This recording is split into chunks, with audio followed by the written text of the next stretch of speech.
Welcome to Grace. Never heard of her. I'm Gina. And I'm Maddie.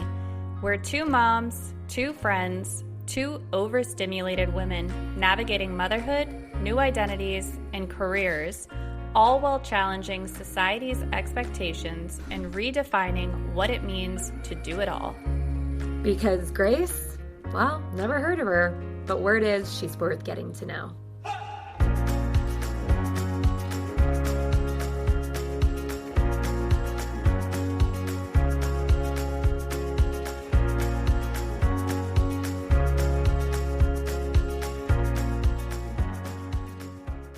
Hey everybody, welcome back.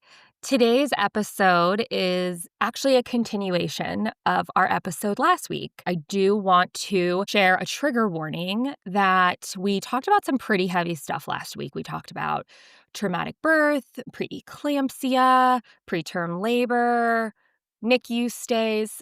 So if you had the inkling to skip last week's episode, you probably want to still skip this week just because we are finishing that conversation. And believe it or not, there is still so much more on the topics that we want to talk about. We have our friend of the pod, Katie Baxendale, who is a recent new mom. And we ended last week's episode with Katie telling our listeners about your traumatic birth experience. You had a C-section, some fears and anxieties, and just maybe a lack of transparency of what was happening to you.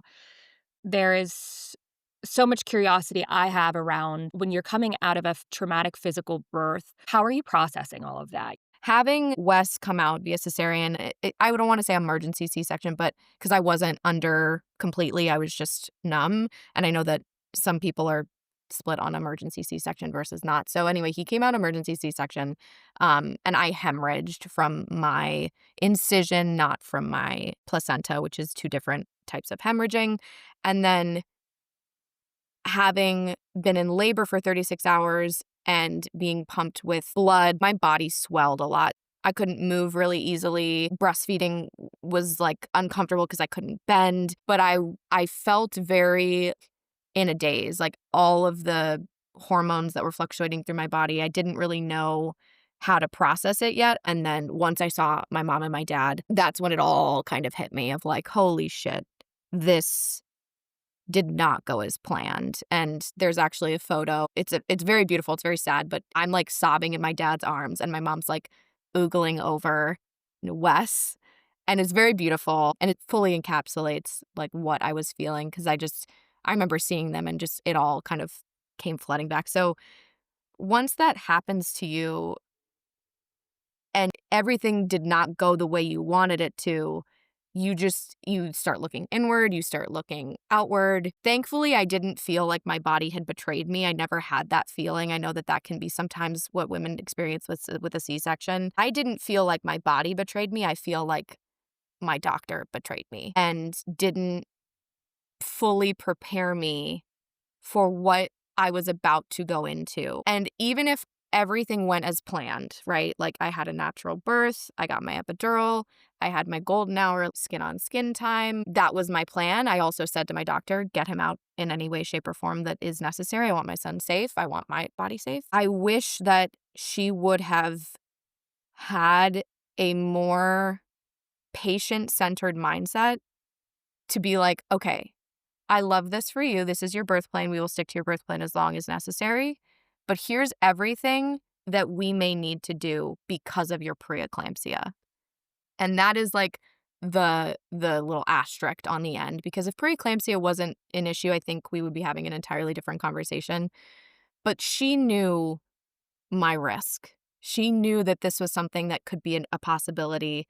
And from everybody that I've talked to after the fact, they are shocked that my doctor wasn't like, let's get you more comfortable with the C-section. Let's like talk about what happens when you get wheeled into the OR. And I think that was really a huge, like number one in big, bold red letters and lights, my feelings in postpartum, like in that like first week or so.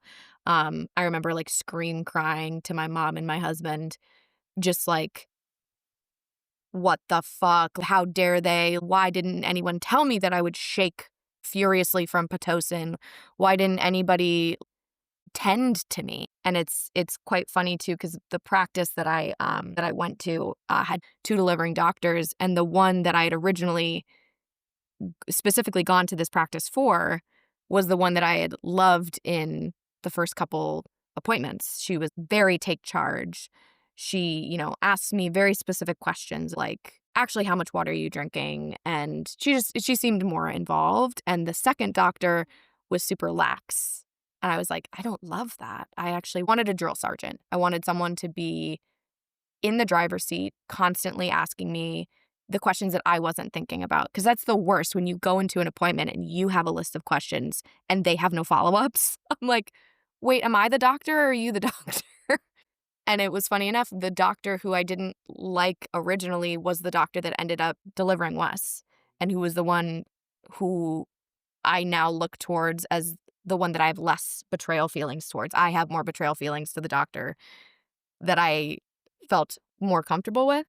Nothing was done medically wrong, but the preparation of a first-time mom developing preeclampsia, you did something wrong there. You really got to just analyze it a little bit, look back and see what we could have done differently. And that's I hope what she can do. That's all I can hope for. And it's hard to put so much trust into someone and not feel that they're taking it as seriously as you are. I can totally relate to you, Katie, when it comes to being a first-time mom or even being a second-time mom and the relationships that you have with your doctor. And I also had resentment towards my doctors, and I actually ended up firing some of my doctors because of it. When I had Zoe up in Massachusetts, I let my OB back in Texas know. I portal messaged her and just said, hey, she came at 24 weeks and 3 days. And you think, okay, she's going to have empathy towards me. Maybe she's going to give me a phone call. I don't know what's going to happen. She messages me and she says, super short and sweet, I hope everything basically turns out okay for you and your daughter. This isn't something we can plan or know about, but we'll know for next time. And that's what she left me with as I'm still in the hospital having a 24-week micro preemie daughter who I'm not sure is going to live or not. And this is the message she sent me. And I will say the practice kept trying to call and follow up. And I think it was more to cover their asses than to truly check in on me, because it was like a nurse or an admin calling. It was never my doctor calling to check in. And I think bedside manner or empathy, she was very matter of fact and not warm and fuzzy and not, I'm going to give you more information than you need. It was, to your point, you're a first-time mom, you have all these questions, you don't know what to expect, and she did not help prepare me throughout my entire time. If you are a first-time mom, run away from any doctor who uses a portal for their main point of communication. It is But don't they absolutely. all? But see, that's the joke. That's the joke. And that's why, bedside manner, it's a lost art. If anybody tells me that I need to wait 24 to 48 hours for a response on something medical and I'm growing a human, I'm sorry, fired. I don't want to talk to a robot. I want to talk to someone human. I don't care if it's a nurse. I don't care if it's someone who's not the doctor, but I cannot talk to a portal. And that is all I'll say on that. Yeah, I'm thinking back to our practice. They had a nurse's line so that you could always call and talk to somebody and at least ask questions. And then they had an emergency line for after hours if the office was closed. So yeah, I guess in that case, that definitely was nice. My first doctor, she was one of the OGs. It's so hard to get in with them because they're the best. They're supposed to be so good. And I loved her. She was so warm. I waited 3 hours for my first appointment, so that was fun. But she was so warm and touched my arm and gave me a hug. And I was like, oh my God, this is amazing. This is so great. But because of how busy she was, I never really, saw her much after that. She would come in, obviously, and check the ultrasound, but if you think about it, in labor, the nurses were taking care of me the entire time. The doctor came in at the last 5 minutes, delivered Leo, and left. That was her part in it, and I didn't like the nurse that I had with Leo. She was very tough, and I didn't want tough. I wanted a mom. I wanted someone to tell me I was strong and brave and I was gonna do a great job. Not someone that's like, "Yeah, you pooped." Yeah. I was like, "Cool. Thanks. You're Great like, to know." thanks for delivering that news with Because it was such right. I delicacy. was like, I was doing my practice pushing, and I was like, "I'm not gonna know if I pooped right." And she's like, "Oh, no, you already did. It's fine." I'm like, "Oh, okay, cool. Love that for me." And they're like, okay, well, just hold on because the doctor's in a C-section right now." And I'm like, "Are you fucking kidding me?" And I just remember thinking to myself, even if that were true, why would you tell me that? You know what? Just, oh, honey, you got to just wait. She's in surgery. It's a really busy morning. There's a lot of people. That's just insane. So I agree, you guys. And I think it's interesting because we all have had such different experiences, but all maybe felt some sort of betrayal, if not even by the doctor, just the system, how Yeah. it's just set up. Because to doctors, it's like we're numbers. And Yeah. I hate that because when it comes to work, fine, I'm a number. I come here, I get a paycheck, but I'm creating life and bringing life into the world, putting my life at risk. I can't just be a number. For them, it's just another Wednesday. Right. For us, it's the start of an entirely new moment Exactly. in your life. Exactly. You're never gonna get that back. We were kind of discussing this a little earlier, Gina. The fact that you go into these regular doctor appointments with your OB and it's like 5 minutes of heartbeat looks good. Are you swelling? Are you drinking enough water? Okay, bye. That is not what an OB should feel like. It should feel, I think, like a therapy session personally. And I think you need to know a little bit what your style is and what you're looking for out of a Yes. doctor That's a good point. because that's not for everybody. You have to kind of date around doctors to find one that fits for you. And I think it's really scary and daunting that if you get in finally with a doctor, what if it's not a fit? What if you get that gut feeling right away? Before I got pregnant with Parker, I knew I needed to switch OBs. I did so much research because I knew how important it was for me to have a doctor who could understand the trauma I went through and help me prepare and help me advocate and feel heard and comfortable throughout my pregnancy. So I found this practice and I found the head guy. He started the practice and I was pumped because I was like, I'm going to have somebody who built this practice from the ground up, who really gets it, who has dealt with everything and anything in between. And when I got into those appointments, first of all, I'd wait for him. He'd come in late or my appointment would run over, which you just hate sitting on that table waiting. It's like, what are we doing here? When I tell you, he wouldn't even look at my record before he came in to talk to me. I would have to rehash my traumatic experience every single appointment. And then when I would bring up concerns, he would brush them off as if they were nothing. And he was like, "Oh, well, it'll be fine this time. I'll manage you." And so I was adamant. I was like, "No, I will see a high-risk specialist." And I had to force him to set up an appointment to be seen by a MFM. It was insane. So it got to the point where I left those appointments feeling bad about myself, feeling uncomfortable, anxious, all of the things that I was probably halfway through my pregnancy and I fired him. I was like, I need somebody else. I need somebody else in your practice who is going to treat me with the level of care and respect and just understanding that I deserve. It is so scary because you just don't know how it's gonna go. I mean, with everything in motherhood, I cried to this poor nurse. She's like, "Any questions or you good?" And I'm like, "I'm not good. I'm not good. I'm 36 weeks pregnant. Where do I go?" I literally asked her, "Where do I go to deliver? I don't know that answer."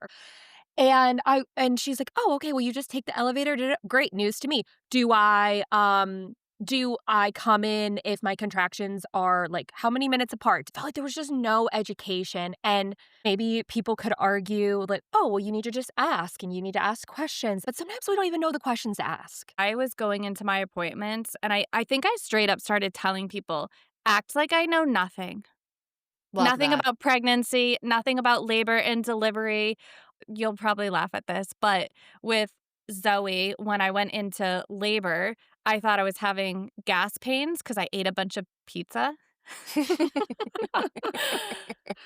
And Tyler was like, "Well, how often are you having these gas pains?" And I was like, "Oh, pretty close together." I was in labor. And so I remember asking Dr. Garcia, I was like, "Am I gonna know when I'm in labor? Because I didn't feel it last time." And that it sounds so hilarious looking back on it, but I think in a lot of ways, this was my first laboring experience. I think, Maddie, you have a very unique experience where you did need a doctor that would advocate for you to just, like, help you with all of your fears and concerns going into it. But when it came to my second delivery with Jonah, that original doctor had left the practice. So I ended up going to a new one. And she, on my second appointment, was like, "So I'm actually having a baby the day after you." But I go, "Well, what does that mean for, like, delivery and all that?" She's like, "Well, I'll just be working up until I have the baby. So I may deliver you, I may not." And honestly, I was like, "Okay, whatever." And I feel fortunate that I can say that. Like, I understand that that's a privilege to say that because I had such a uncomplicated traditional delivery with Leah. At the end of the day, even if she wasn't pregnant and I went in at midnight, I'd get the on-call doctor. So it's like, I guess I just don't really care. And so, wow, talk about whiplash from, like, first pregnancy to this pregnancy. And so, funny enough, the week I delivered, my doctor had her baby before I did. And so I will say she did a good job of saying, "If I have the baby, this is the doctor you're going to see." I remember walking in the day before and I was so anxious about, to have a second baby, and I was all the things. And I just wanted the baby out of me. I was so uncomfortable. And she, like, came in, she shook my hand. She's like, "Hi, I'm Dr. Rogers." And I was like, "I just want this baby out of me." She's like, "Oh, okay, okay." And pulled, got a tissue box. I'm like, "I'm so sorry." She's like, You don't have to apologize." It was hysterical. And she ended up delivering Jonah, which was really cute. I, weirdly enough, delivered both times within office hours. I guess my type A personality really, came through. So I got both kiddos with their doctors. If you're like me and you are officially going to rejoin the OBGYN dating pool, which I will absolutely be doing, you can, similarly to how you interview pediatricians, you can interview OBGYNs. I was so afraid every time I called to be like, "Can I please speak to Dr. La La La La?" I was so afraid I was being that patient that they were like dread to Right. pick up the phone. If I can share one piece of advice, I mean, granted, I have a lot of advice to give, but that's for new moms. Don't be afraid of being that patient. Be who you are, trust your gut.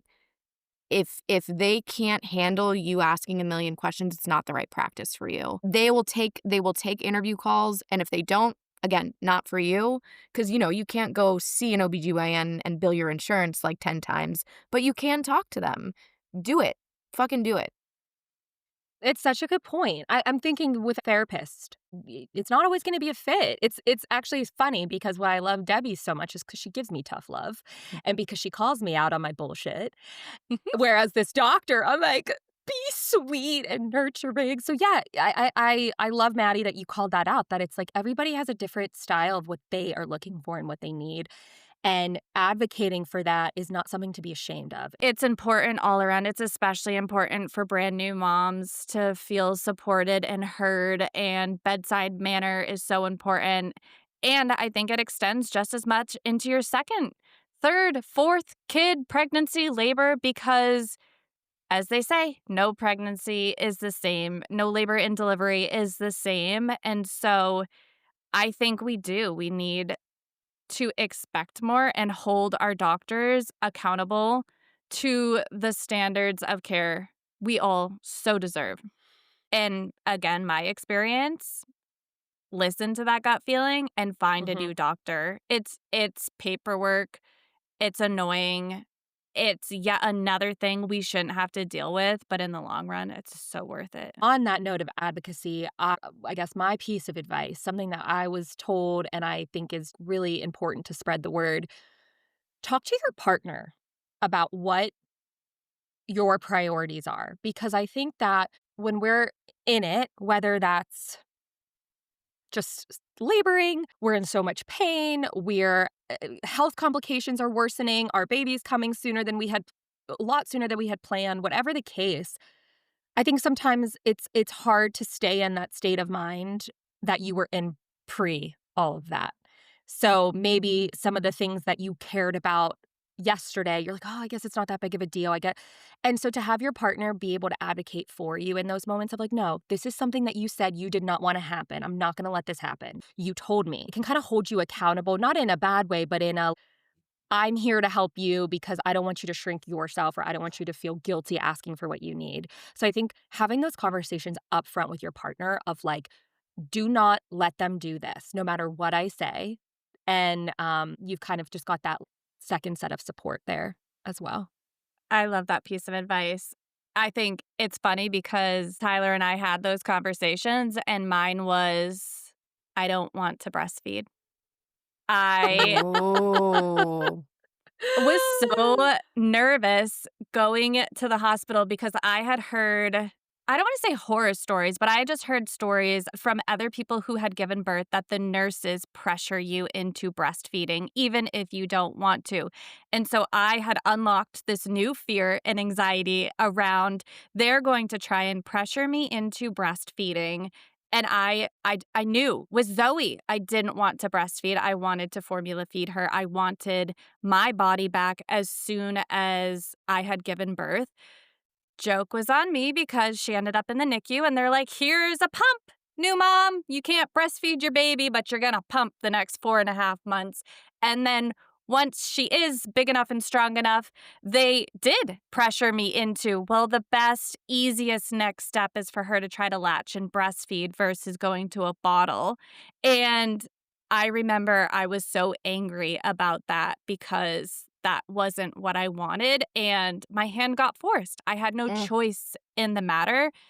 And my saving grace, this is kind of a funny story. My saving grace, we got transferred out of the NICU into the nursery. And I had been trying breastfeeding a couple days maybe just to see how it was going. And then we got transferred. And in the nursery, they're like, are you breastfeeding or formula feeding? And I was like, oh, I'm formula feeding. And that was the end of it. You're like, finally, someone asked me. Yes, That's incredible. exactly. Good for you standing up for yourself. I mean, did I? I mean, you did. So it's funny because I wish I had a little bit of that energy because I had a very emotional battle with breastfeeding and formula feeding before I had Leo. Breastfeeding felt so overwhelming to me. And maybe it's because, in all seriousness, I don't like to be touched. So the idea of this human eating off of me, I don't know, it felt icky, honestly. I don't think Sure. I've ever said that out loud. It felt icky thinking about it. But at the same time, I'm like, I know I'm supposed to. I know it's better for the baby. Everybody says it's so beautiful and magical. Like, maybe I'll have different feelings about it if and when it happens. And I remember going into it telling people, whatever happens, happens. I'll try it. And if it doesn't work, I'll give him formula. I had formula ready to go. I had bought 2 cans of formula just in case. I had bought bottles. There was no expectation, at least I thought, that I would exclusively breastfeed. So fast forward, we are in the hospital. I have Leo, and I just feel it's so weird, you guys. I felt foolish. I was embarrassed to breastfeed in front of the nurses because, oh my gosh, I'm gonna get emotional. Guys, why do I cry so much? I love when you cry. I just felt embarrassed by it because it wasn't working, and Leah was screaming in my face, and everybody's kind of coming over, and everyone's touching me and grabbing my boobs, and they're like, "Hold his head, hold his head." It was horrific. I'm like, "This isn't fun. Why does anybody wanna do this?" They're like, "He just might be tired. It's fine. Like, don't worry. We'll try again later." And I'm like, "Okay." And then I'm in my postpartum room, and I made sure nobody was around, and I would, like, try by myself. I just had this shame around it. I don't know why. It's so weird. Maybe because I feel like it's one of those things where you either pass or you fail. And I was like, "I'd like to see a lactation specialist, da da da." And so she came in and she's like, "Yeah, I can tell just based off your anatomy, it's gonna be a little bit harder for him to latch, but that's okay. Like, we can still figure it out." He wouldn't. And she's like, "Wow, yeah, this is gonna be tough." That to me was, I'm like, No, fuck this. I'm not dealing with this." But what was interesting that there was no or. There was no there was no but. It was, "We'll just figure it out. We'll just work harder. We'll just keep trying." There was no, "If it doesn't work, it's okay. If you decide ultimately not to do this, it's okay." And I started crying, and she hugged me, and she's like, "It's okay." And I'm like, No, go away. I'm crying because of you." Like, you are making me cry." Um, and then I think it was one more time I tried, and it was just Chris and I. Just please, like, for a second, picture Leo's glass shattering scream that he did as a baby in my face in my most vulnerable moment, and Chris is trying to help, and I'm like, please just get away from me. Everybody just stop touching me. I can't do this." And so wow. Sorry, guys. I didn't realize I was gonna get so activated by this. Clearly, it's a sensitive topic. Do it, babe. This is what we have to do, and hopefully this is resonating with somebody out there. So it's in that moment I was like, "No, we're done. There is not a world in which I wanna put myself through this torture." And I was like, "I'll just pump because my friends pumped." I hated pumping. I didn't even think I could hate something more than what I hated I had just gone through with Leo, but I think I founding. I felt like a cow. It was so overstimulating in the worst way. But I did it because 'cause they're like, "You have to get him colostrum, and breastfeeding is better, and blah, blah, blah." Okay, I'm listening to you because I'm afraid to fail.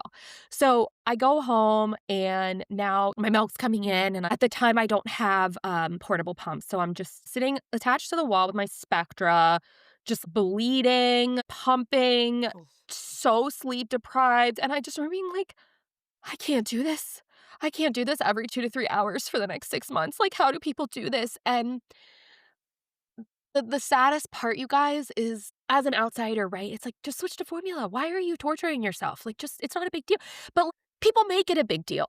People make it a big deal, and that's why it's so hard because there's this voice inside my head that says if I switch to formula, I don't love my baby enough. And it's so fucked up that that is what we teach women to believe. Because yes, I get it. Scientifically, breast milk is better. There's no arguing that. But formula is okay too. And so it was a very intense couple days of like Chris trying to support me, being like, "Listen, he can be a formula baby, please. Like you gotta take care of yourself." And I was starting to come around to the idea. And then I obviously talked to Debbie about it. And something she said to me that was so obvious, but I needed to hear was, she's like, "Gina, you keep saying mental health, but whatever, but whatever." No, not whatever. Your mental health should be up here along with physical health, along with safety. It's not an afterthought, Gina. I'm so worried about failing him. I'm so worried about not giving him what he needs that I'm killing myself and torturing myself, ultimately doing the exact thing I'm trying to protect him from. And so I decided, obviously, at that point, was going to switch to formula. And well, it's really felt empowering to me. And it took me a long time to get here. So if there's any new moms listening to this, I think you can get here too if you need this advice. There is a shame, I think, around formula feeding. That's why, Maddie, I love your story of just no, like I didn't want to. I wanted to formula feed. Like I love that you had that that confidence in yourself to be like, I don't care what people think, this is what I want to do. I unfortunately succumbed to societal pressure. And so I felt ashamed when people would ask me if I breastfeed, but also, why are you fucking asking me? Our little neighborhood, we had like a mom's night out, and they're like, so do you breastfeed? Why is that important? And when I would say no, and then I would go on to say, I tried and it was hard, and I just felt like I had to justify why I wasn't doing it. And it was the first time months later where somebody had asked me, do you breastfeed? And I went, nope. No is a complete sentence. No is a complete sentence. And let me tell you, it felt fucking phenomenal. To those who breastfeed and to those who find it magical, I'm so happy for you. I'm so happy you get that experience. It's not a competition. There's no right or wrong. Everybody has their own journey. But I think it's important that we start creating this narrative that it's okay, whatever works for you is okay, and that your mental health is more important than anything. You're the best parent if you're prioritizing yourself, which in fact feels so selfish, but it's the most selfless act that you can do. So anyway, that was my journey, and I'm so glad you brought that up, Maddie, and it's something that I feel clearly so passionate to talk about, because there should be no shame, whether you choose not to do it or you can't. And I guess one last thing I'll say about it too is going back to, I think in last week's episode, Katie, you had mentioned this guilt of being pregnant and hating it and feeling guilty to like women who couldn't get pregnant.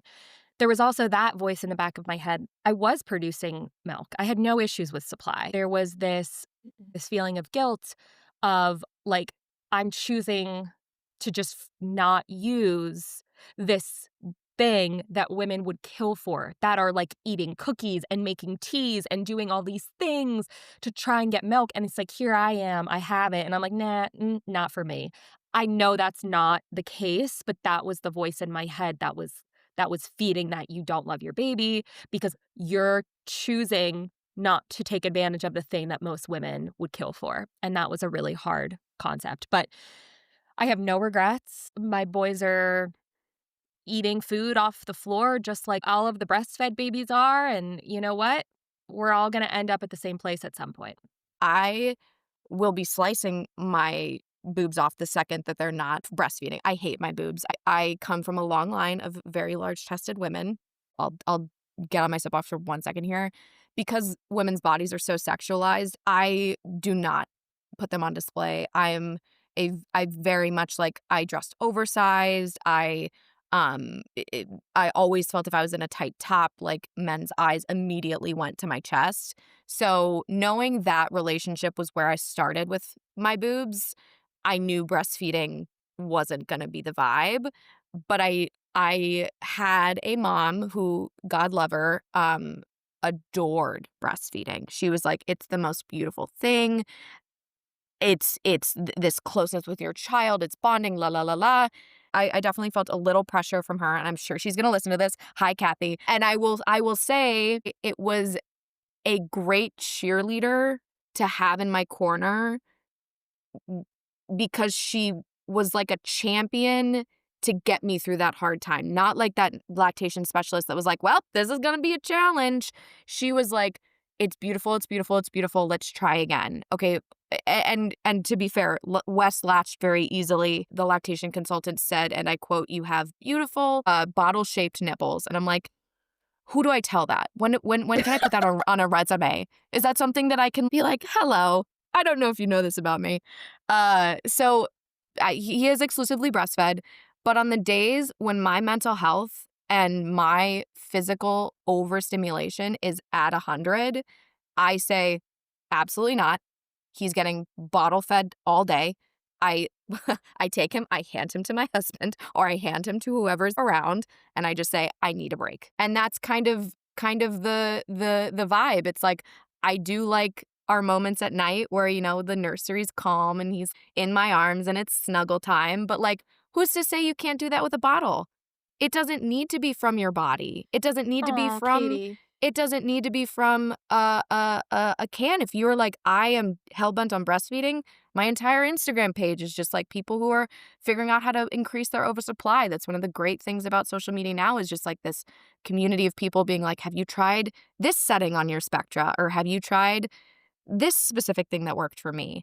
And I think that the control that you try and cling to in new momhood, that was a piece that really felt like a win for me, where I'm like, if I can just take a day off from breastfeeding and he's fine and I can do it again tomorrow, then why don't we do that?